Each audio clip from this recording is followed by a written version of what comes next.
talk about is how you build a marketplace through original media production. So it's almost like Back to the Future.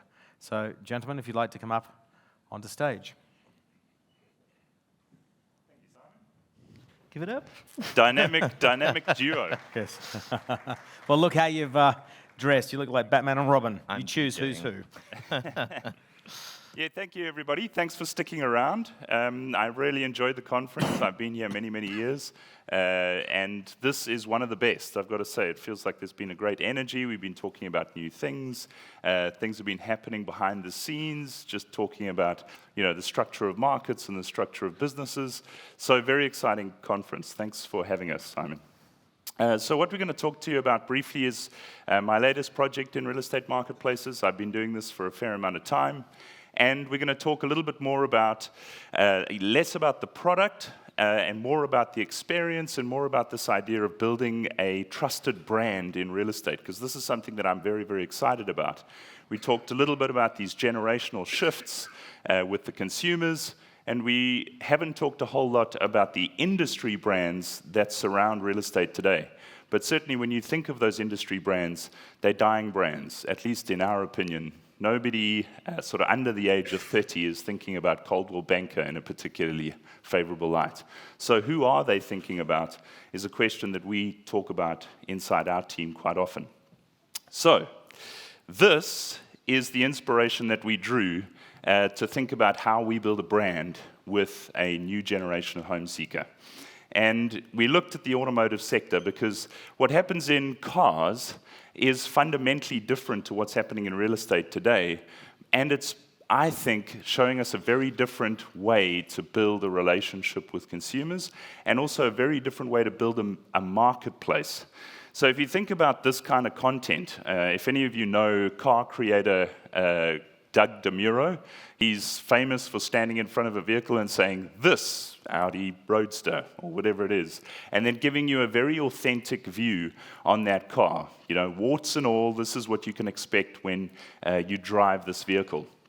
And if any of you have bought a vehicle in the last 5 years, I don't need to tell you that you spent hours and hours and hours on content about cars. You didn't spend hours on classified platforms. Obviously, you ultimately found your vehicle through a marketplace interaction like that, but the engagement was happening pre-marketplace in these media channels, whether that was through Instagram, through YouTube, like I do, or through some other social platform. And this is something that I don't think we've spoken enough about at the conference, but it's something that is definitely trust building with your consumer group.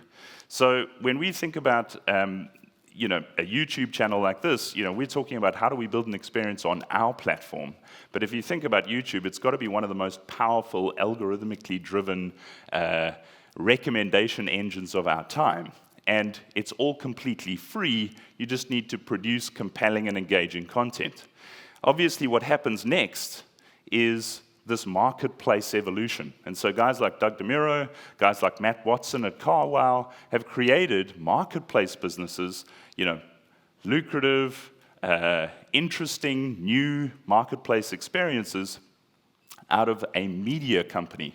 They're effectively running around with a camera, building a brand, and now they are the marketplace disruptors in their particular markets. So you've got Cars and Bids with someone like Doug DeMuro, you've got CarWow, which is like a concierge buying platform for new cars with somebody like Matt Watson in the UK.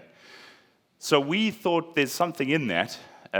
We've got the marketplace. We're, Western Canada's largest real estate marketplace. We've got this established relationship with consumers as a search platform. But in building a brand, how do we go further? And so I'll just tell you a little bit about REW.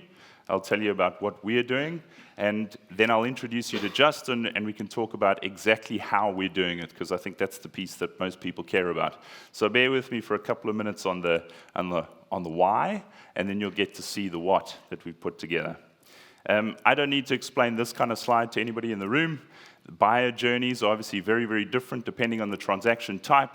Real estate is incredibly low frequency and incredibly high value, so it creates a great sense of uncertainty in the consumer. There is this feeling of risk and anxiety that they want to mitigate through information, confidence, and the right professional partner. Hence, why our platforms exist. The way we like to think about that, again, shifting from we are a property website to a brand message and a brand promise that people can connect with, is that we are the ultimate real estate guide. We want to create a resource and an equipping engine for consumers to improve their relationship with this category. This is a little bit about how we see the home seeker journey. In fact, we describe it internally as an adventure, a wild, difficult, uncertain, but ultimately rewarding adventure. And so this is a good analog for that. You can see a whole bunch of steps along the way. But I think one thing that is quite unique, and I'll talk to it, is that we don't see it as just our adventure. We see it as actually quite an extensive, expansive opportunity to partner. But the first phase of this adventure starts with the search experience, right? That's where all of our businesses started. That's where all of our businesses have built some type of leading position. And that search vertical is a couple of key things. It's obviously a great content and selection inventory type experience, and so that's critically important. But it's also using that content in interesting ways to create insight and information for people through that journey. But I think the piece that we don't talk about enough is the experience that people have after they leave our platforms and once they start engaging with the partners we've introduced them to. So we don't think about this as one experience, two experiences, as we said before. We think about this as one experience, and this has completely changed the paradigm for our business.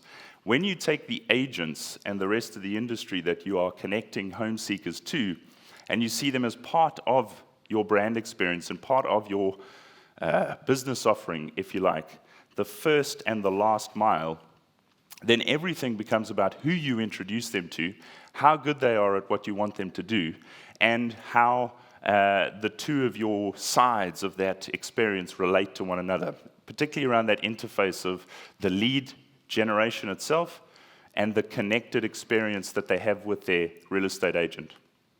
Now, I would just caveat that quickly and say, we operate in Canada. Canada is a two-side market like the US. So you have a buyer's agent if you're a buyer, and that is a concierge that follows you around your real estate search until you buy.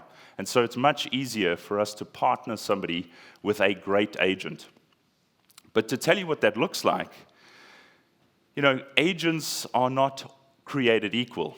There are thousands of independent operators in our market, and we wanted to create a way to enhance the experience. Remember, this ultimate guide is one journey, it's one experience. So we need the best partner for our real estate consumers.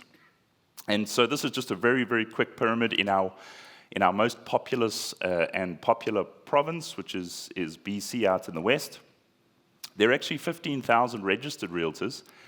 Only 5,000 of them do transactions, so first of all, that would be good to know. Am I working with someone who's actually done a deal in the last year? But of those 5,000 that are doing transactions, there's an incredible pyramid and segmentation of specialization.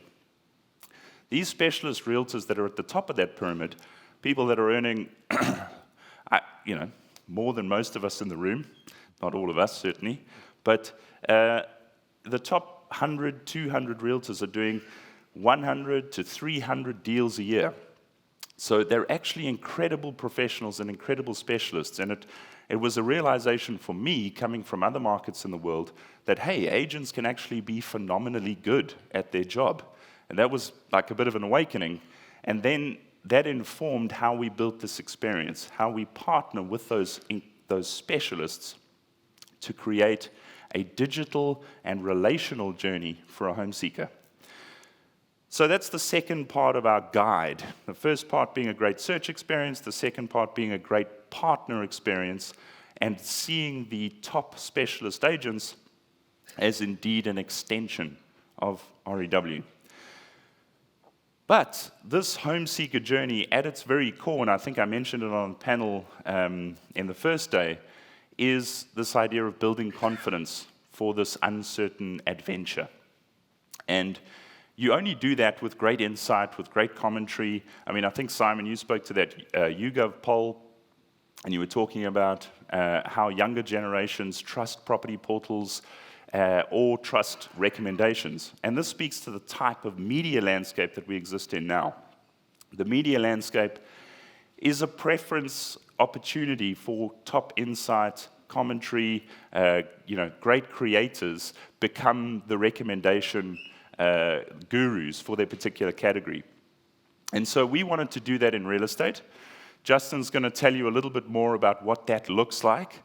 But this idea of building a content experience that supplements an inventory experience and the partners that are in the process is how we think about building this ultimate guide.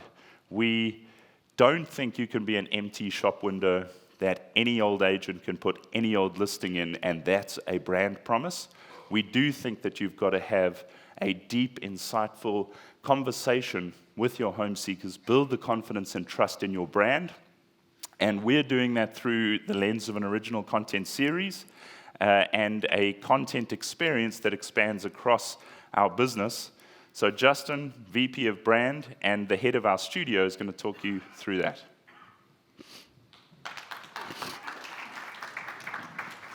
Thank you very much. Thank you, Simon. Thank you, Simon. This is my first property portal conference ever, so good one to start with. I did not realize that being one of the last people to speak, I'd be one of the speakers with the most beer drunken on my mileage, and I'm feeling that a little bit, so I'm going to be extra lively to try and pave over some of the sharp edges this morning. As Simon said, my name's Justin. You get a 2-for-1 deal, 2 South Africans from Canada in one presentation. And what I want to do is share. It's not a presentation, it's not a pitch. I want to tell you about something that we've done this year. But first, as a way of a personal introduction, we looked at this chart and how it affects, the need, how often you will do something, how much guidance you will need. Well, I just recently moved to Canada, and that's quite a thing that you don't do all that often. And for me, coming across this YouTube video about a year ago year and a half actually, was a game changer. It gave me a preview of what my first week in Canada would be like. It helped me understand which banks were good, how I needed to set up my tax numbers, all that kind of stuff. My point is that before I even got to Canada, I had some experience of it. I had some insight, and as Simon alluded to earlier, critically, I had just a little bit more confidence to complete the journey. And this was down to something simple, a YouTube video from an Irishman who had just completed the project himself of moving to Canada in the middle of a pandemic. So that's a little bit about how my personal connection to creator-led content has changed my life in the last 18 months. But I want to jump to, I guess, what I'm very passionate and excited about the prospect of being able to build a studio and a content experience with REW. And that is to bring a new level of, I guess, just pretty much set a new bar for what we think real estate content could look like, how it works, how we can finance it, and how we distribute it, and what the goal of content is. No longer feeding the search engine, but feeding the interests of people trying to do something really hard. And so, for me, these are 2 shows that I took inspiration from. The one's Anthony Bourdain. In him, we got to experience people and places in the most authentic, I felt like I was there and eating the food kind of way. And on the other side of the corner, we have something that's quite sort of fun and a little bit flippant maybe, but wildly interesting in the sense of having this Car-pool Karaoke, the ability to have an intimate conversation in a relaxed and authentic way is at the core of why these things are popular, right? And so we know that there's a recipe behind these sorts of things, but in real estate, we don't traditionally follow the recipe. We like to do our own thing. For us, we wanted to create a show. Why would we create a show? It's cool. But for one reason is that it is something that we can build an awful lot around. I'll show you what I mean by that in a second, in the sense that, we're not just creating a YouTube video here, but at the essence, what we're doing is not particularly sophisticated or complicated. We wanted to offer people the opportunity to explore neighborhoods with the most expert guides that we could find. Those just happen to be, as Simon pointed out, the elite level specialist realtors that are everywhere in Vancouver. And so, what I'd like to do now is screen a little teaser trailer so that you have some sense of what we ended up with, and then I'm going to walk you through the process to get there. So, assuming video is all good, let's roll. There should be audio.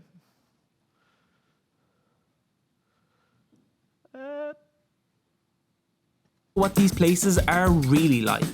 So I partnered up with some of the best realtors to uncover the truth behind the most popular neighbourhoods across British Columbia. I'm Stephen, and in each episode I'll be exploring the communities, cultures and coffee spots that make these neighbourhoods a good fit for your next move, especially if you're in the market for a new home. So join me this fall as we tour 14 of the best places to live in beautiful BC on RealTours. Thank you. So, show's called RealTours. Like I said, you may recognize the Irishman there. He clearly did something right with his first YouTube video. Stephen has been a phenomenal creator in this process, and so when we say we have creator-led content, we have a creator leading content. But what I really want to focus on for the next few minutes that I have is the way we did this, because I think you might find it interesting. It's not too often I get to share this side of the story with an audience, so I'm excited about that. We use the word groundbreaking real estate content to describe what we've done here. Like I said, the content itself is not groundbreaking. We're trying to do something simple. What's groundbreaking about it, certainly in the context of our industry, is the way we did it. And I think that's maybe something that we're really excited to leave with you all today as maybe some inspiration. Because for us, it was a voyage of discovery and exploration, and it started with a simple concept, this idea of carpool karaoke, but with real estate agents. In order to actually figure out anything more than that, we had to create a pilot series. So the first thing we did was reach out to 3 of our friendliest, nearest and dearest realtors at REW. And we sent Stephen out with a few GoPros and a drone pilot and said, go make us 3 episodes. And he did. We produced everything inside 3 months, so 3 pilots that we got first cuts of in October last year. And when we saw them, as rough as they were, we knew that there was something in here that we wanted to keep developing. And so fast forward now into 2023, we developed those pilots into a feature presentation, a concept or a vision of what the show could be like and what it could do for our market and our industry partners. And we put that show together into 3 episodes, and we invited some of Vancouver's, well, all of Vancouver's best, the top of the pyramid that we saw earlier, to a gala evening at a big, fancy theater. And we screened for them our vision, the 3 episodes, as well as a view of how we think partnership should look between our 2 worlds, i.e. our agent partners and ourselves, and it's about working more closely together. We did a couple of interesting things by gathering them all together at once. I think that's obviously quite a cool lever when you're trying to get people to move. Anyone who's raised money knows that it's better to have multiple irons in the fire. But we also tried to introduce certain things that really spoke to what realtors would want out of being involved in a project like this. And that was choice and control. And so in order to encourage people to sign up and invest in the project, yes, invest, realtors paid $24,000 to be a part of this program. We gave them the option to select their markets and choose when they would like to come out. So we gave them some element of creative control, well, not creative control, but ultimately it was a deal that said there can only be 14 of you, and the first 14 to stick up their hands and punch their credit cards will become the 15 experts, because there's a team of 2, for our inaugural season 1. And so when we think about now making the show, we've gone through the process of piloting. We casted the event by inviting people into a big theater and showing them what they'd be a part of. And then we were able to finance the event by inviting them to partner with us, to invest in their own content, to invest in us, and to invest in the campaign itself. And I think what that means ultimately is that as a production, we have come out as a break-even, dare I say, possibly profitable way of producing something of this scale in collaboration with our partners, where they are equally as invested in it as we are, which is important. Producing a show is not really easy. It's tough, but it's simple. We had to put together a team. You don't need a large team. Our team capped out at 15 for production. You have to design how you're going to put all the pieces together. We had to develop a specialist vehicle. We had to find all the real estate that we wanted to tour. Not every house is camera ready. We had to delve into our network of developers to see what new projects that we could, I see time's up, I'm almost done, what new projects we could profile, and what interesting sides of the realtor we could display. This car is an example of one of those that really reflects the personality of our realtor. And so together, we will end up with a body of work that's 14 episodes. Each episode is, in fact, the content universe that explores a range of other topics that we can drill into. But most importantly, and this is just, I'm going to quickly allow this to run behind me, each episode, so times all this all by 14, includes long-form content, social content. And when I say social content, I mean specially developed content for social, not just cut-downs. We've invested in syndication relationships with our parent company. We've invested in paid media. Pre-roll is amazing for this kind of campaign. Our own platform now promotes the show. I mean, we've got those millions of eyeballs. We're a large YouTube channel in terms of eyeballs. How fantastic to have that in our pocket. And most importantly, this is where the ultimate long-term value for the realtor, us, and the home seeker comes in, is that this show, this content, being more than a video, actually becomes this living resource. So as season 2, 3, 4, infinite roll out, each one is becoming a part of the permanent record of the media experience or the content experience that we're serving up to home seekers on our platform in search. And that's the vision, really, is to not have these as two separate entities, but to have this blended search content experience that is also on our platform, but also takes advantage of how YouTube has taken the content to the market. As you pointed out, Doug DeMuro, that's the secret weapon here behind all of this. The show, when I explained what it is, it's not a video, it's a method, it's an excuse, it's the permission to go multi-channel and have something interesting and compelling to show an entire market, right? And I think to finish off now, I just wanted to share, unfortunately, I had to seal this presentation on Wednesday, so these stats are a little bit out of date now, but we're only in our 4th week of showing. So we launched on the 12th of September, so we've only had 4 episodes go up. And already we have generated close to 4.5 million brand impressions for just those 4 realtors. Engagement, which is just all the shares, comments, all that kind of stuff, has been great. I mean, it's not what were we expecting? It's real estate content. But the amount of views that we've been able to generate from the body of content with just 4 episodes in just 4 weeks is pretty good. At least we think so. And what I love kind of is that it's been a process of about 180 days to put this into action.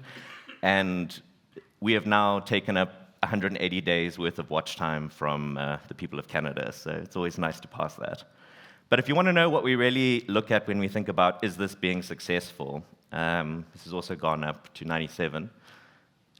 We've got 18 to 25-minute episodes about real estate, and 96% of people are watching till the end. Isn't that cool? For us, that's the thing that gives us encouragement that we've placed our chips in the right place, because we see that there is appetite for this, and yet we're only at the very tip of the iceberg in terms of where this can go. And to sum up, I guess what we're talking about here is this idea that by partnering with your customers, we can actually create this much better experience for home seekers in a way that elevates. If we want to deal with the best realtors, well, we've got to give them the best platform. And this show is one of the best, most branded ways that we can do that. Thank you very much.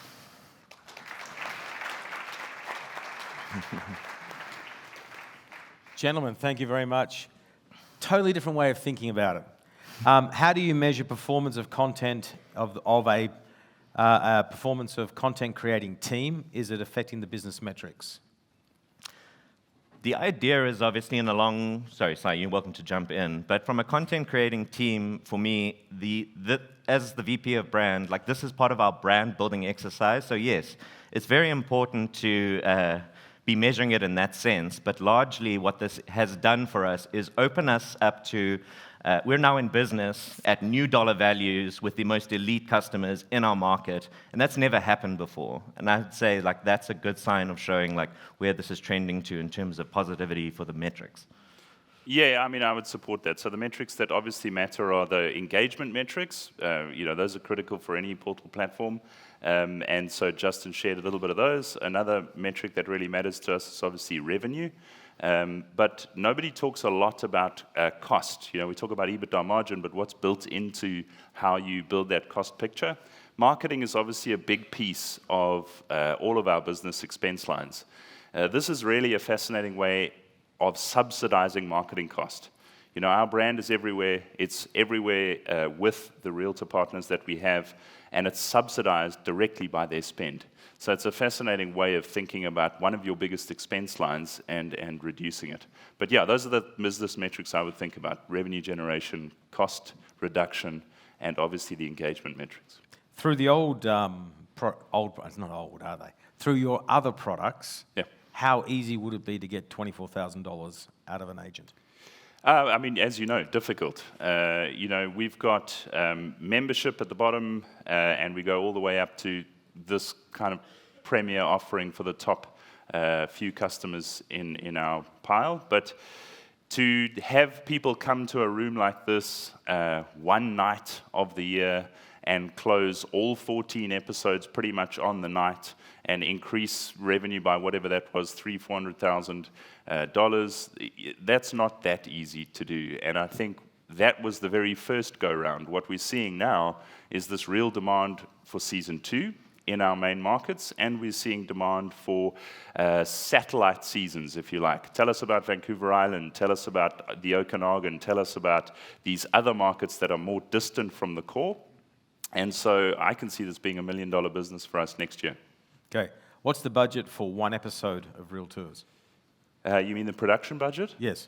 Yeah, I mean, you can speak to that if you want. Cool. Production, we spend, I was going to try to do percentages, but the beer from last night is preventing that. $24,000, rough math, $20,000 will go into the production itself, and the rest of the balance goes into the paid promotion and media side of it. That's an all-in cost for production, so post, pre, all of that kind of stuff. But that's kind of the model that we did at this time around.